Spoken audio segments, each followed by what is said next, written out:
വാർത്തകൾ വിശദമായി. ചരിത്രമായി മനുഷ്യച്ചങ്ങല. കേന്ദ്ര അവഗണനയ്ക്കെതിരെ ഡിവൈഎഫ്ഐ സംഘടിപ്പിച്ച മനുഷ്യച്ചങ്ങലയിൽ ലക്ഷങ്ങൾ കണ്ണികളായി.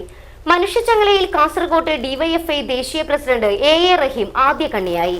പ്രവർത്തകർ ആവേശപൂർവ്വം ഏറ്റെടുത്ത മനുഷ്യച്ചങ്ങല ഡിവൈഎഫ്ഐയുടെ ഏറ്റവും വലിയ ഐതിഹാസിക സമരമായി മാറി. Bindu jewellery Kasaragod. Gold, diamond, birthstone, silver 100% BIS 916 hallmark gold. ഇനിയും സഹിക്കണോ ഈ കേന്ദ്ര അവഗണന എന്ന മുദ്രാവാക്യമുയർത്തി കാസർഗോഡ് മുതൽ തിരുവനന്തപുരം രാജ്ഭവൻ വരെ ഡിവൈഎഫ്ഐ പ്രതിരോധ ചങ്ങല തീർത്തു.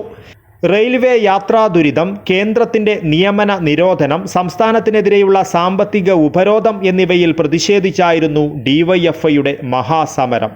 ചരിത്രമായി മാറിയ മനുഷ്യച്ചങ്ങലയിൽ യുവജനങ്ങളോടൊപ്പം തൊഴിലാളികളും വിദ്യാർത്ഥികളും അധ്യാപകരും തുടങ്ങി സമൂഹത്തിന്റെ നാനാതുറകളിൽ നിന്നുള്ള ലക്ഷങ്ങൾ അണിനിരന്നു. കാസർഗോഡ് റെയിൽവേ സ്റ്റേഷൻ മുതൽ കാലിക്കടവ് ആണൂർ പാലം വരെ 46.4 കിലോമീറ്റർ ദൂരത്തിൽ 1 ലക്ഷത്തോളം പേർ ജില്ലയിൽ സമരത്തിൽ കണ്ണികളായി. ട്രയൽ ചങ്ങല തീർത്തതിനു ശേഷമാണ് മനുഷ്യച്ചങ്ങല തീർത്ത് പ്രതിജ്ഞയെടുത്തത്. കാസർഗോഡ് റെയിൽവേ സ്റ്റേഷനിൽ ഡിവൈഎഫ്ഐ അഖിലേന്ത്യാ പ്രസിഡന്റ് എ റഹീം ആദ്യ കണ്ണിയായി. ഇടതുപക്ഷ സംഘടനകളുടെ പ്രധാന നേതാക്കളും കാസർഗോട്ട് മനുഷ്യച്ചങ്ങലയിൽ അണിചേർന്നു. സംസ്ഥാനങ്ങളുടെ യൂണിയനാണ് ഇന്ത്യ. ഭരണഘടനയുടെ ഒന്നാം അനുച്ഛേദം ഇക്കാര്യം ഉറപ്പിച്ചു പറയുന്നുണ്ട്. എന്നാൽ BJP ഇതര പാർട്ടികൾ ഭരിക്കുന്ന സംസ്ഥാനങ്ങളെ ശത്രുരാജ്യത്തെ പോലെയാണ് കേന്ദ്ര ഭരണാധികാരികൾ കാണുന്നത്. ഈ ക്രൂരതയുടെ ദുരന്തഫലം അനുഭവിക്കുന്ന സംസ്ഥാനമാണ് കേരളം. RSSന്റെ വർഗീയ രാഷ്ട്രീയത്തെ കേരളത്തോടുള്ള ശത്രുതയ്ക്ക് പ്രധാന കാരണം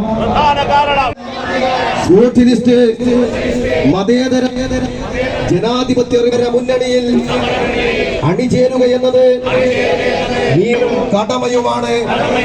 പരാജയപ്പെടാൻ പാടില്ലാത്ത ഈ പോരാട്ടത്തിൽ നിലകൊള്ളുമെന്ന് ഇതിനാൽ പ്രതിജ്ഞ ചെയ്യുന്നു. പ്രതിജ്ഞ.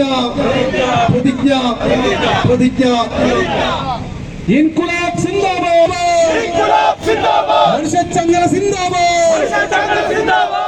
കാലിക്കടവിൽ മുൻ MP പി കരുണാകരൻ ജില്ലയിലെ അവസാന കണ്ണിയായി. ഡിവൈഎഫ്ഐയുടെ ആദ്യ പ്രസിഡന്റ് EP ജയരാജൻ തിരുവനന്തപുരം രാജ്ഭവന് മുന്നിൽ അവസാന കണ്ണിയായി. 3 മണി മുതൽ തന്നെ ഓരോ കേന്ദ്രങ്ങളിലേക്കും പ്രവർത്തകർ ഒഴുകിയെത്തുകയായിരുന്നു.